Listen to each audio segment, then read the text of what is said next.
Welcome back to the Bookathon. Um, this is Writers as Readers. Do ratings and reviews influence your choices? I'm Barbara Ann Wright, an author and editor for the BSB, and I'll be your moderator. Reminder to all our viewers using Zoom, set your screen to gallery view so you can see all of our smiling faces. And the chat roll is live for your comments, but if you have questions, please put them in the Q&A, and I will forget to check that immediately. First, let me introduce all of our wonderful panelists. Anne Faulkner says, my co-author Shelley Thrasher and I published our cozy mystery, The Nursing Home Hoax, in July. It's her fifth novel and my first. We collaborated on this grown-up version of a Nancy Drew mystery where, as octogenarians, we uncover a culprit who is perpetrating AI-assisted scams using residents at a local nursing home.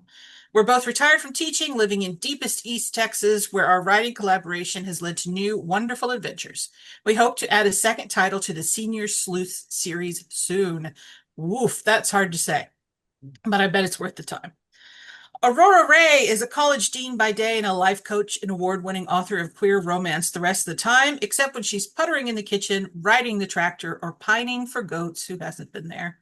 She lives near Ithaca, New York, and is currently seeking a way to live off her side hustles. Suzanne Lenoir is the author of the Valmore series of fantasy novels from Bold Strokes Books. Her first novel, A Talent Within, was a 2024 GCLS Goldie Award finalist in both the debut novel and science fiction fantasy categories. Her latest novel, Good Game, is an empowering contemporary romance that tackles the subject of women in esports. Suzanne is a technophile, video gamer, and history buff. At the moment, you can find her obsessing over the TIGL series. She's an Emmy Bonnie fan. If you know, you know. Greg Herren is an award-winning author and editor who lives in obscurity in New Orleans with his partner of over 30. Sorry. I was like his partner of over 30 choices. His partner of over 30 and a attention-seeking cat. His most recent novel, Hurricane Season Hustle, was released in February and is the 10th Scotty Bradley adventure. And he's currently, you can get in line if you want to be the next partner, but there's 30 people ahead of you.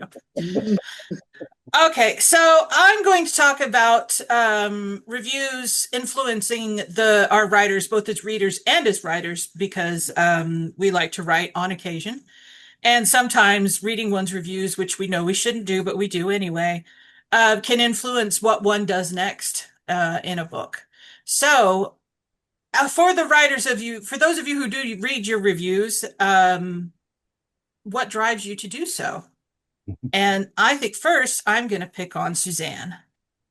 How did I know this? Because I'm unprepared. That's why you're picking on me. Yeah, why do I read the reviews?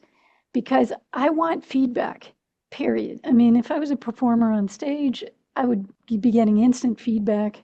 I would know what people thought. And writing books, I mean, A Talent Within took me 5 years from concept to finally getting published, since that was my debut. And nobody told me diddly, for 5 years. So looking at a review and seeing a stranger saying that they enjoyed the book is exhilarating for me. And so that's why I read them. Now, I will say that sometimes I make my wife preview them, just to make sure there's not one that's just going to completely kill my ego.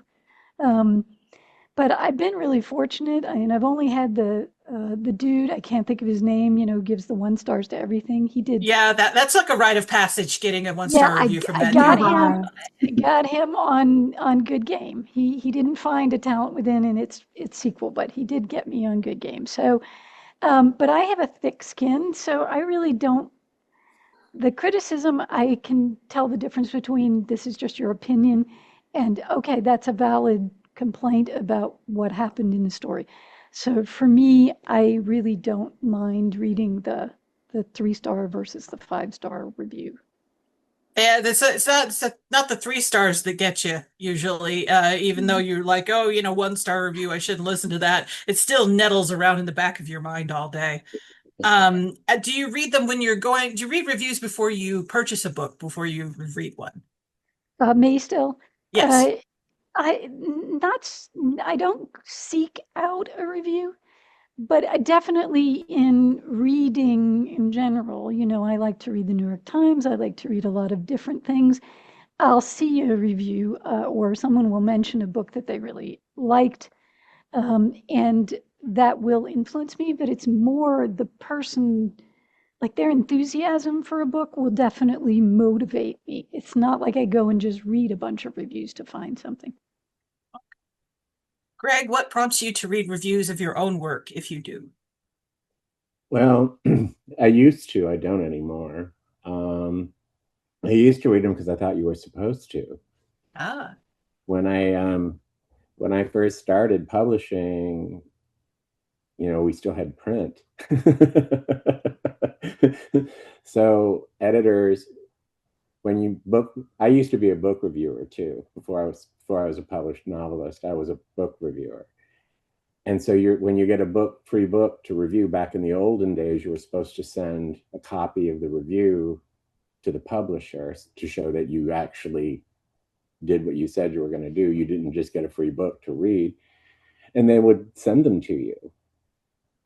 And I thought you were supposed to read them. And so I did. And then, so I read them for years. And then sometime about 15 years ago, I was complaining about some unfair thing or something. I don't remember what it was. And somebody says, "Why do you read those?" And it's like, "You're right. Why do I read those?" And I stopped. So I don't anymore. I agree. I don't have a problem with a bad review of my work if it gives me something to think about.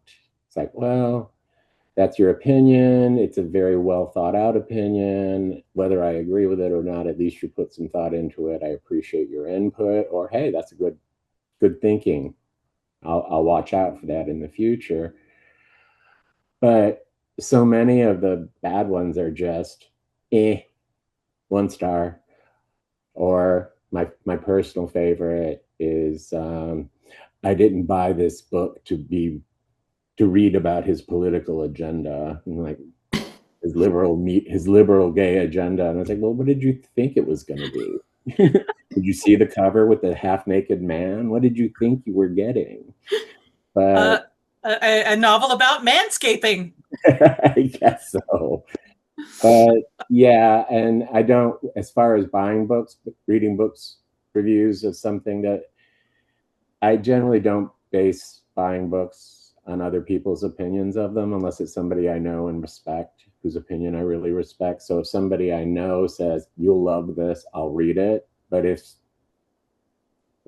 if I just read something in the Washington Post and I have no idea who the person reviewing the book is, I don't know what your tastes are. I don't know if we like the same things. There's a million different things that go into why somebody enjoys a book and somebody else doesn't. It's just another opinion. And I prefer to buy my books based on the cover. Half naked man. You can't go wrong. Aurora, why do you read reviews of your own work if you do? Because I have a praise kink. I see. I mean, I say that in jest mostly, but I mean, I think positive feedback I'm a sucker for it, right?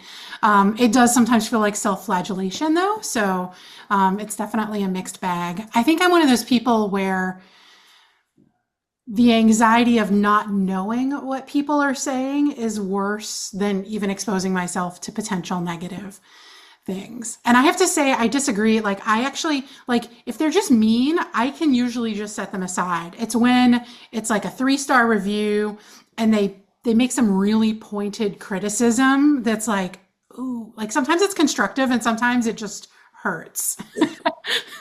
It's those 3 stars, man. They'll sometimes they'll get you.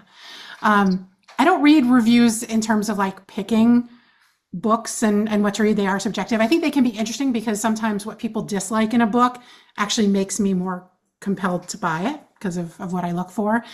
I will say sometimes when I'm flailing around in the soup of reading my own bad reviews, I will go read the bad reviews of books that I really love or writers I really respect and who are kind of broadly well respected and highly regarded. And reading their bad reviews is oddly like comforting. It's like, right, that like you can't be in this, you can't do this work and be in this industry without that. It comes with the territory. It's like the Charles 1-star review, right? It's a rite of passage. It means you've arrived in some ways. And do you read reviews of your own work, and why? Well, my own work is one book, and and Shelley didn't tell me I shouldn't read the reviews, and so I read the reviews. I found it interesting, in some cases very, very helpful, in a few cases not helpful at all. But we do plan to have a session with our editor before we get too far into the second book, because we're hoping for a series of senior sleuths, to look at what she thinks is relevant in the feedback we got from reviewers, and take that into consideration as we write the second book. Okay. When you're going to read a book, do you ever look at reviews before you pick what you're going to read? Occasionally it will happen that way, but I think the most important thing to me is a friend's recommendation. If everybody says, oh, you've got to read this book, I buy the book and I read it. The other thing I do, I belong to a couple of reading groups who specialize in stretching my horizons by choosing books that I would never choose. And I really like that. I really like finding myself in the midst of new cultures and new people and so forth that I wouldn't have chosen, because nobody I know has read that book, but it's valuable. I tend to not read them until after I've finished a book, especially if I hated it, and then I run to read the reviews to see if other people hated it as much as I did and why. Or if I didn't understand it, I'll run over there and read it just to be like, what the hell was this about? Oh, okay.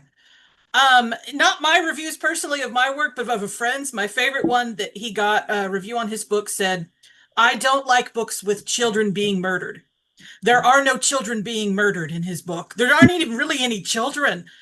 So that one, he was like, no, and had to run to the internet and say there are no children murdered in this book.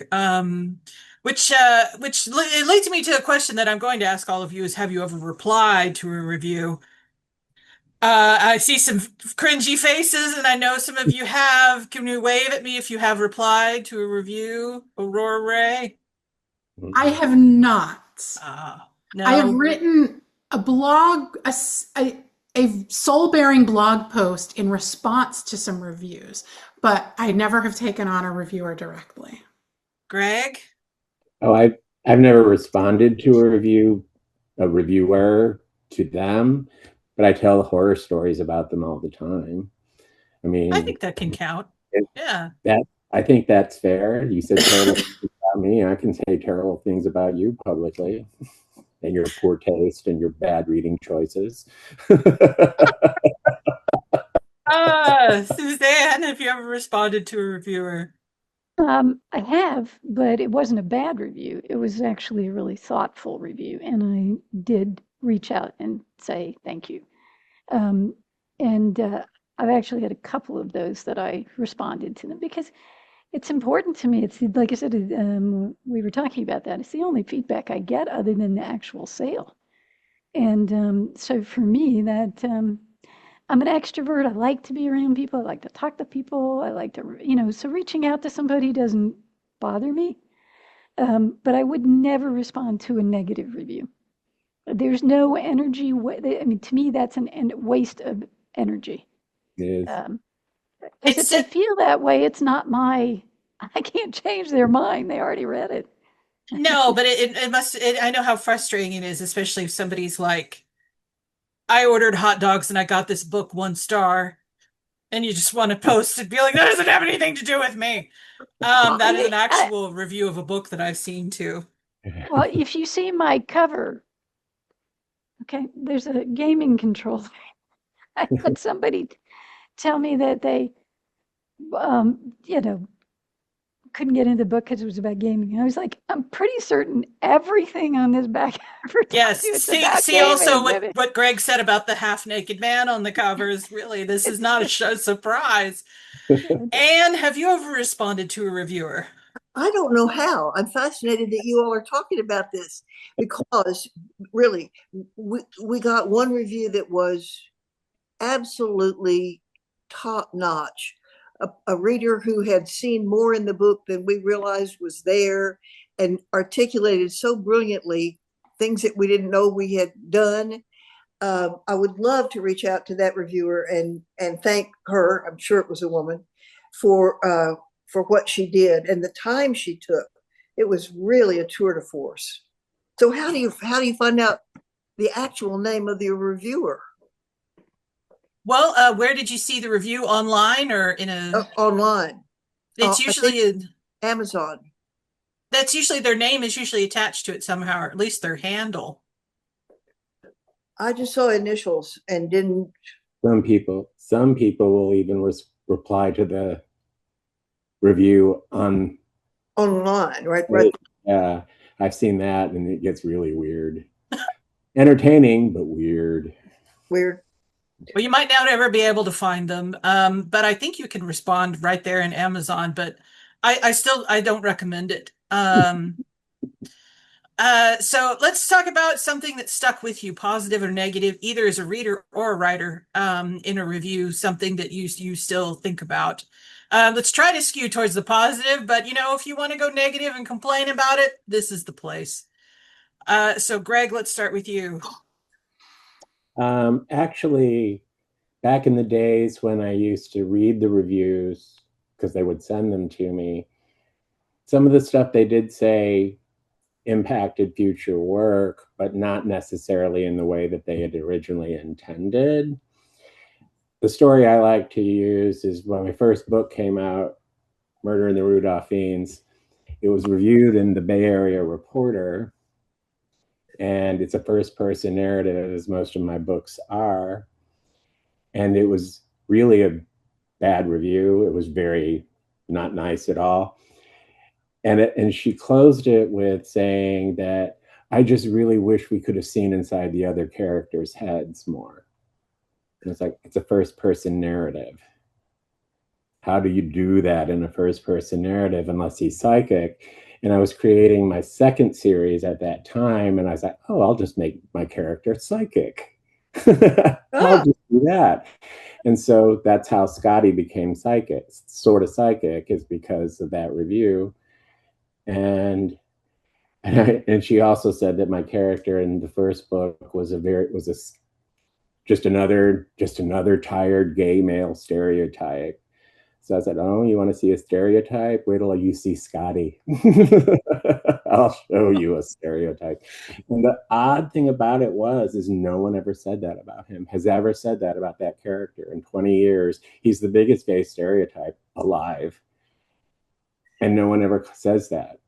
But they used to say that about Chance all the time. I'm like, Chance is a former football player. How is that a gay stereotype?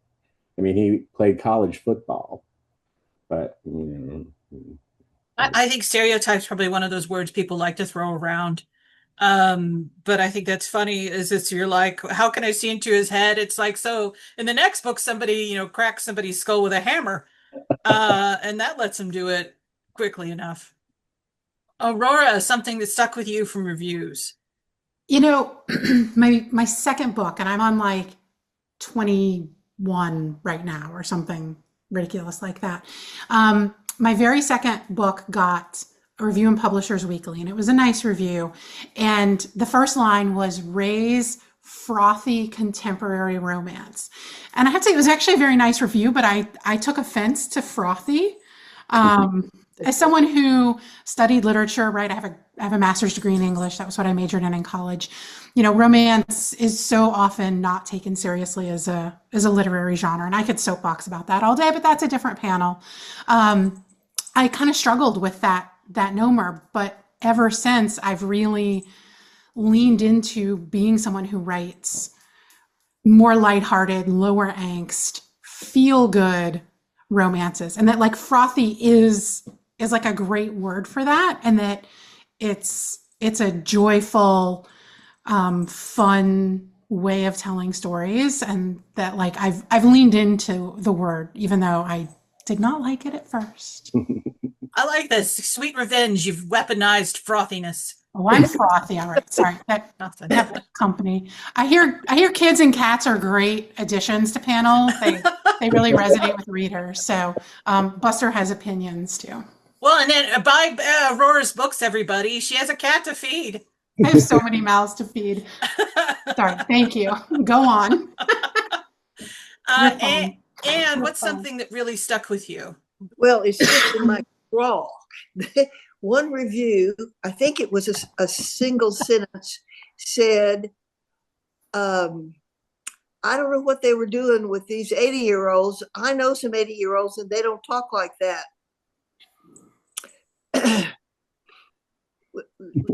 Shelley and I talk like that. What can we say? And so we don't say anything. We just smile and turn the page. Yeah, that's like gay Greg's Yeah. this guy is a gay stereotype. I know one gay guy who's like that, and therefore it's a stereotype. But yeah, how dare you run the gamut of a whole personality, a whole group of people. Suzanne, what's something that stuck with you? I'm going to go on a different track with this. I actually had a review recently by someone called Sapphic Shelf on Instagram. And one of the things that the reviewer, and I'm going to say they because I'm not unsure, the reviewer noticed in Good Game, the main character, one of the main characters is is part Korean, so she's Korean American. Her grandfather was Korean, but because of the situation, she really has absolutely no knowledge of her own racial background. I mean, in the sense that she never was really raised in anything that around that. And this was difficult for me to write. And I conferred with a good friend who is Korean American, and she helped me to make sure that this character was believable in this sense of discovering more about her own heritage. And I was afraid that I'd probably get pillared whatever, about that somewhere. And no one even mentioned it, at least at this point. Now everybody will mention it, but nobody may up to this point. And the person from Sapphic Shelf mentioned that those parts of the book where she is discovering that hit very hard for her, and she didn't realize that it would, but felt like I had done a good job with it. And I was like, hallelujah. I felt relieved, even if it's just one person who I was able to reach in telling that story. And I do want to sort of tack on the reason that I wanted to do that is my friends are Korean American. My family is Honduran American. My family is Mexican American. I am not. But, the rest of my family and my friends are, and I want them to be in my books. So That's awesome. thank you, Sapphic Shelf, whoever you are. Well, we've talked about stuff that's gone out into public spaces now. Let's talk about some private stuff, some fan mail you've gotten. Something that always makes the bad days better. So Aurora Ray, tell us about some glowing fan mail that you've had. I think for me, as someone who grew up in the Deep South in a religious conservative family who has still very precarious connections with that family, hearing from readers who have some capacity of shared lived experience with that, and seeing books that are set. I created a small town in South Louisiana that just happens to be very welcoming of its queer residents. And knowing like that folks saw maybe not their lived experience, but the one they wish they'd had in some of those stories, definitely hits all my squishy parts. And let's talk about some of your fan mail. Well, the most satisfying thing that's come my way is comments from friends who could fake it and pretend to have read the book, but who say nice things that indicate that they really, really read it. And that is utterly heartwarming. That one always gets me. If I know somebody in real life, we've been friends for a while, and they're like, I liked your latest book. I'm always like, did you really? Or did you? Oh my God, you read it. Did you find yourself in it? Oh, good. Good. You didn't. That's great. Suzanne, what about your fan mail? Well, I've had a couple of emails, and the emails are, when are you writing the third book in the Balmora series? So that's kind of fan mail, I guess. I mean, they're Very telling much, me they yeah. want me to write a whole nother book. I mean, I'll take it. But other than that, really, I haven't had a lot of outreach other than like on my social media from people who've, but again, it's usually like, when are you doing this or what's next? I would love, just, I'm putting this out there into the world. I would really love some snail mail. So you can find my P.O. box on any of my social media. Bring it my way. I'll even send you a sticker back. So about to say, do not give people your address, Suzanne. Oh, my P.O. box. I didn't say my address. I said my P.O. box. Okay. All right. Greg, how about some fan mail? Well, mostly what I get is emails, but I do get letters every once in a while. And when somebody takes the time out to write a letter, handwritten letter, and put it in the mail and stuff, track down my mailing address and all that, that's very touching to me. I've had some really nice ones of those. I love when I get letters from New Orleans, longtime New Orleans people who don't live here anymore, who say that my books just remind them so much of home and stuff like that. That's really nice. I wrote a book, one of the Scotty books, I can't remember which one, had to do with the treasure hunt going back to when Huey Long was governor of Louisiana. And I needed to get some information off of about Huey Long off of he still has a website. There's still a website.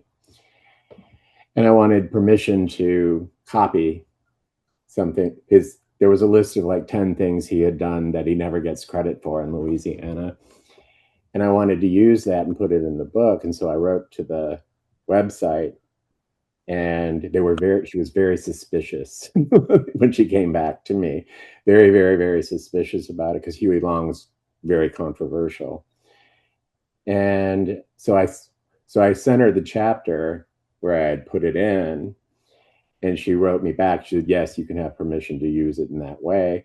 And then after, I sent her a copy of the book when it came out, and she wrote me a thank you note for depicting her grandfather. It was her grandfather. She was Huey Long's granddaughter, for actually taking a more rounded approach to Huey Long than just, oh, he's a crooked criminal, he was so corrupt, he stole money, he did all of this. But he actually did do a lot of stuff for Louisiana when he was governor, a lot of good stuff. Some of the few good things about Louisiana was Huey Long's doing. We didn't have bridges across the river. Everybody had to get out and row. Yeah. One car at a time in a canoe.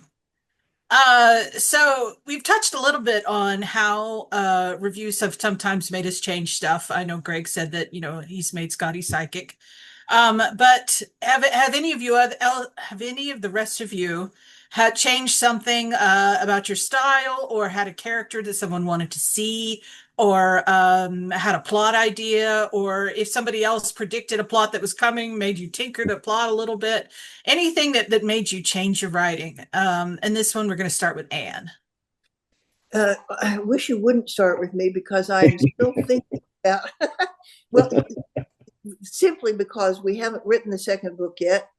I can't say for sure that anything's going to change, but I know that that conference with our editor is important to me, because there may be things that maybe even more than one, maybe several reviewers found fault with, that the editor said, no, it's not a problem. Don't change that. And on the other hand, there may be only one person who hit the nail on the head and said something right that needs to be dealt with one way or another. That when Shelley and I write the next version, so I'm not averse to feedback, and there's reviews are the primary method of getting useful feedback, written reviews. So I'm prepared to make changes as long as they don't feel like a sellout. So, like Suzanne was saying, you don't use beta readers at all? You don't have somebody read your manuscript before it comes to the editor? Oh, I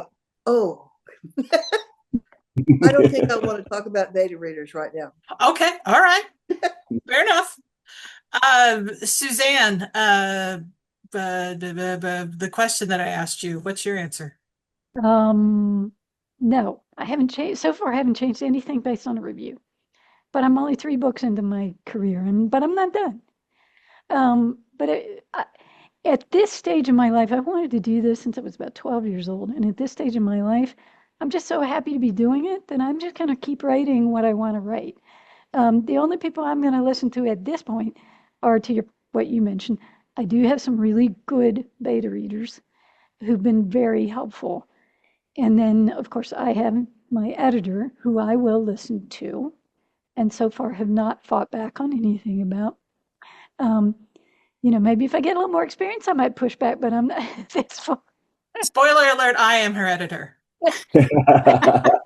But at this point, I really want to write what I want to write. When I want to take craft advice, but I really don't. I don't want to let a reader influence what I'm trying to put down to paper. Greg, what about you? Not so Besides much. Scotty. Not so much any reviews or anything, but every once in a while somebody will ping me on Facebook or comment on something on Facebook, something I posted on Facebook, and say something that'll trigger something in my head. Like the most recent book is the 10th one, and I think it was the 8th or 9th.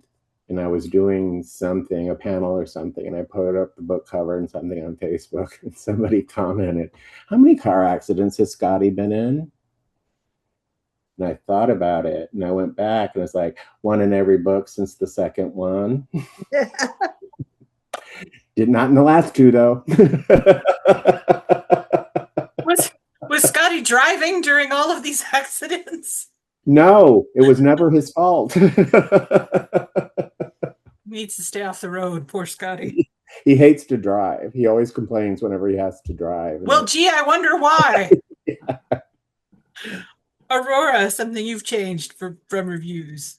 Not something like directly sort of into the next book, but I've written one second chance romance, and it features high school sweethearts, one of whom went away to college and the other stayed behind and ended up sleeping with someone and getting pregnant and having a kid. And the kid is kind of central to the story.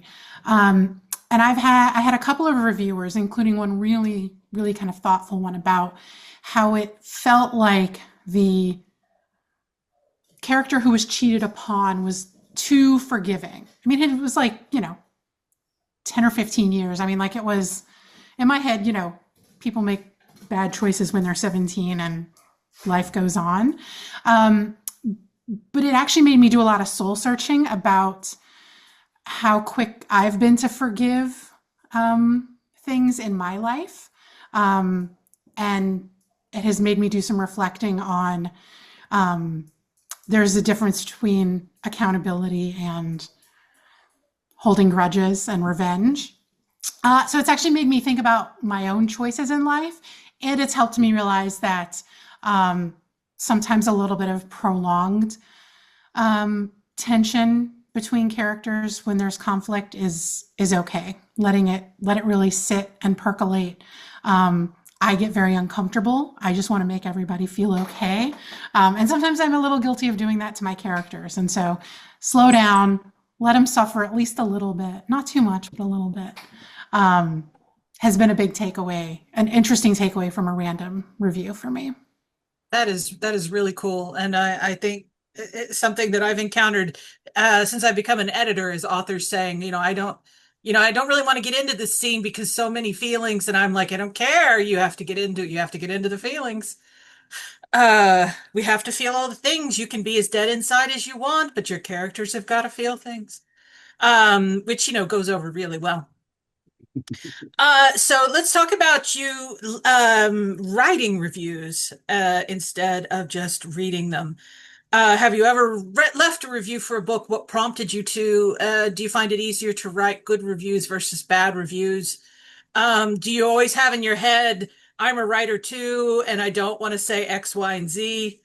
So who am I going to pick on first for this one? I'm going to pick on Suzanne. I knew it. It was the eyebrow raise, wasn't it? It was. It was. So I'm not really big on leaving things out. Actually, until I had all my author social media, I really was not a very public facing person. Like I just didn't like to interact. I like to lurk a lot, but I didn't like to interact. So for me, I'm more likely to post something I'm really enjoying on like Instagram. So you'll find that I might repost another author's book, or I might say, really loved this book. So I'll do that, but it's not a review per se. I'm not putting it on Amazon or on Goodreads or something like that. But I have been known to like push other people's books if I really enjoyed them.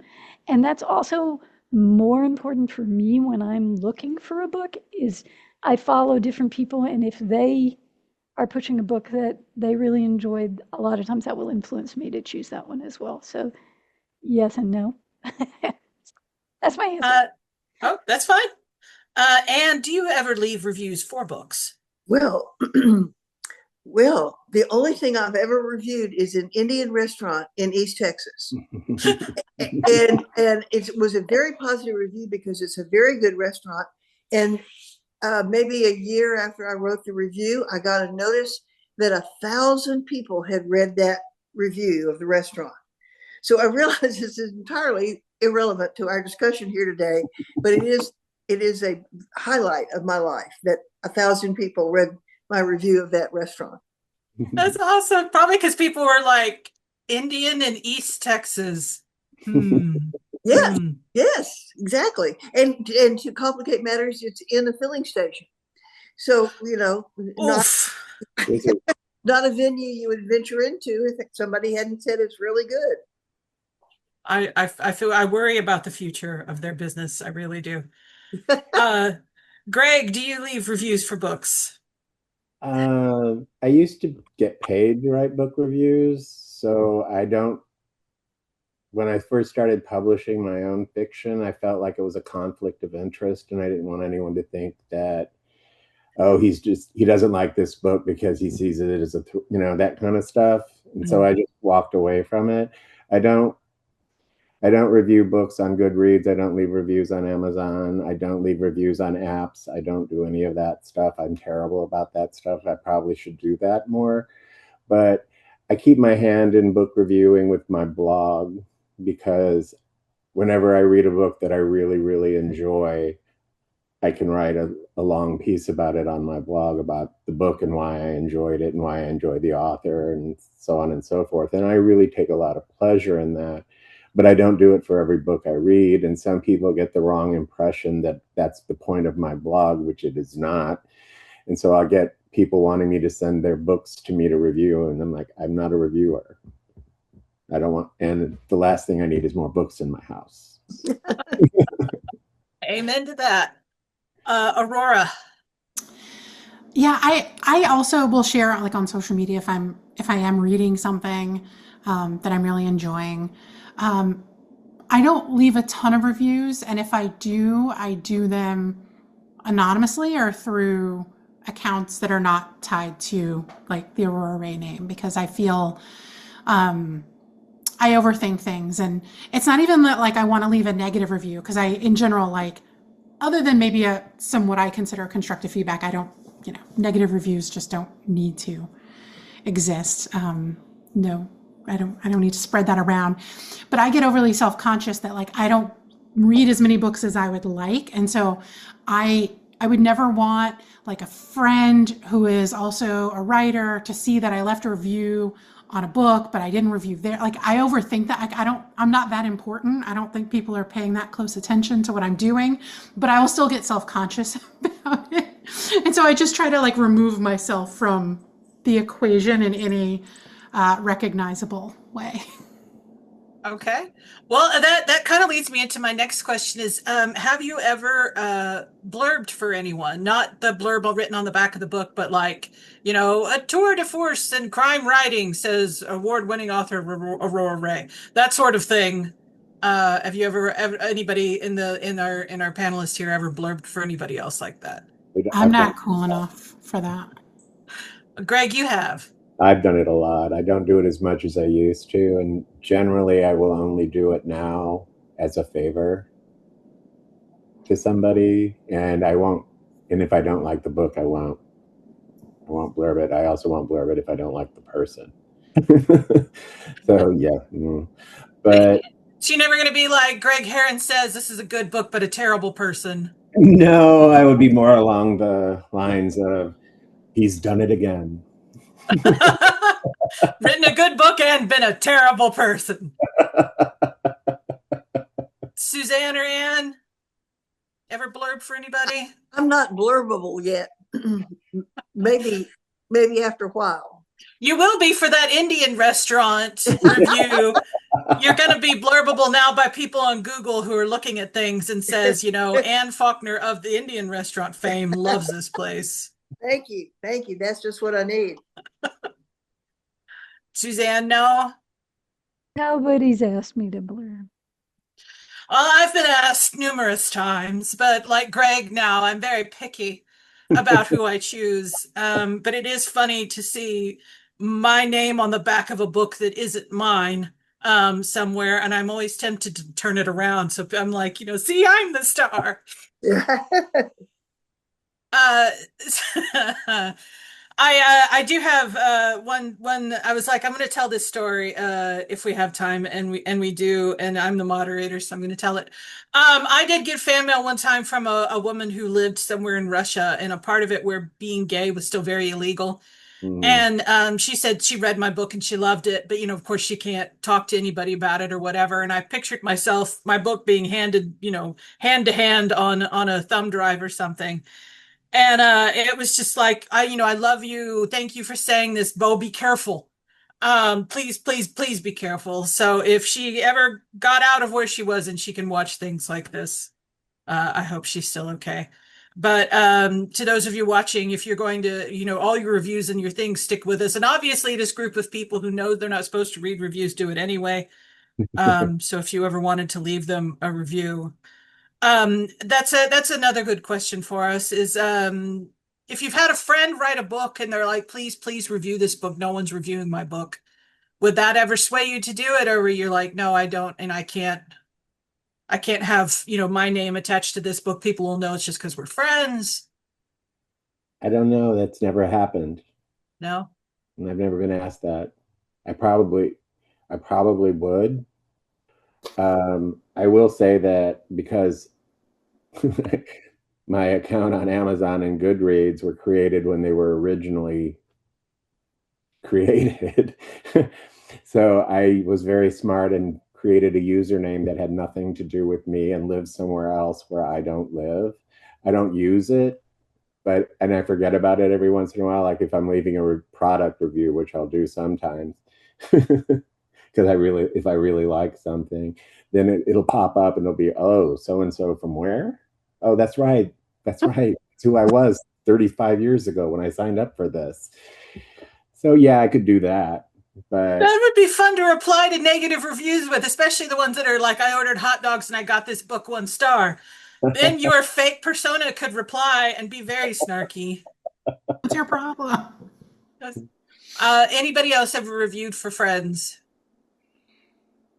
Never asked. You shake your heads or not? No, nothing. No. Not a written review. Like I said, I'll do social media, but that's a different different animal. Well, we've mentioned Goodreads a few times, and I've heard before that people say that Goodreads is for readers, it is not for writers. But I think this is mostly just giving people carte blanche to say whatever they want. But Goodreads, I think even more than Amazon, is sometimes where you get the 1 star, this book wasn't long enough, one Right. star, this book was too long, right next to each other. So do you have any thoughts on Goodreads, Aurora Ray? Well, it's also known as mean reads, so that's my opinion. No, I mean, I think there's some value to it. I think you really have to go in with a thick skin and take things with a grain of salt. I think one of the things that saddens me a little is that there are some pockets of good reads where writing like really clever, really snarky reviews is like an identity, and like people have friends and followers, and they sort of like try to one up each other on how snarky they can be. It's sort of like it's this subculture that is very much about the reviewers, almost not even about the books they're reviewing. So yeah, it's an interesting place. Like so many corners of the internet, is that there's some value, but buyer beware. Yeah, I don't. It seems that's one thing I've always hated. I hate reading reviews where it's very clear that the reviewer is intending to show you how much more clever and a better writer they are than the book they're reviewing. I can't stand that. It's like, write your own book then. I every once in a while I'll run across one of those trash reviews somewhere in a magazine or somewhere online or something which is amusing because they're trashing the book in a really, really funny way. But at the same time, I feel terrible for the author because it's like, even if this is all real, based in actual stuff that's in the book, the mockery, I don't really, I don't really think, yeah, even if I don't like a book, my mentality is it's just not for me. There's nothing wrong with this book. It's just not my taste. That's all that's wrong with it. I would never, back in the day when I was reviewing books, I wouldn't review a book I didn't like because I had to respect the work that went into the book to begin with. And I just didn't feel like it was, for me, writing book reviews for newspapers and magazines was about selling the book, not about telling people not to buy the book. I mean, why would you do that? I know there's the mentality, oh, I need to warn people about this terrible book, but it's like, oh, No, put your torch and pitchfork down, it's, Mary, and calm down. the book isn't out to kill anyone. It's fine. Even if it hit you on the head, it probably wouldn't kill you. Yeah, well, too bad, I guess. I don't know. But I remember I wanted to say that when I was talking about how my editors how they used to send you the clippings from the newspapers of your reviews. My editor sent me one that was particularly brutal. But before I could even read it, there was a Post-it note that said, "This one reeks with the stench of failed author." That's how I'll think of the bad ones from now on. Suzanne, do you have any opinions on Goodreads? I use Goodreads for myself, and it's a great way for me to keep track of what I've read. I don't actually rate any books. I just mark them as read. For me, I like it because it does allow me to keep track of what I have and haven't read. And as far as, again, I'm not a particularly well-known author. So for me, finding any feedback about what people feel about my books, I really find it in Amazon or Goodreads. So I'm I'm going to be one of those people who says, yeah, you read my book, please review it. I'll read it. Don't care what you have to say about it.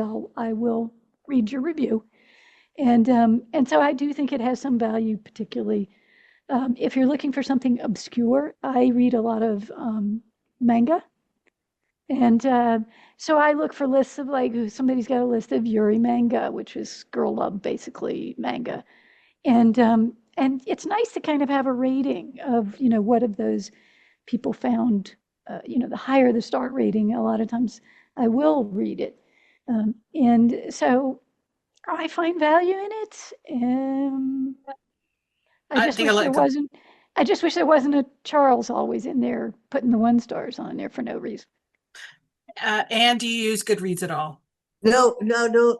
There's something boosterish about it, and it just doesn't appeal to me. Well, I think I feel the same as you most of the time. Unfortunately, that is all the time that we have. I want to thank my wonderful panelists and remind everyone watching that all the authors featured in the Bookathon have ebooks that are now on sale on boldstrokesbooks.com. And we loved having you here today and having this discussion with you, and we will see you at the next one. Thank Bye, you. everybody.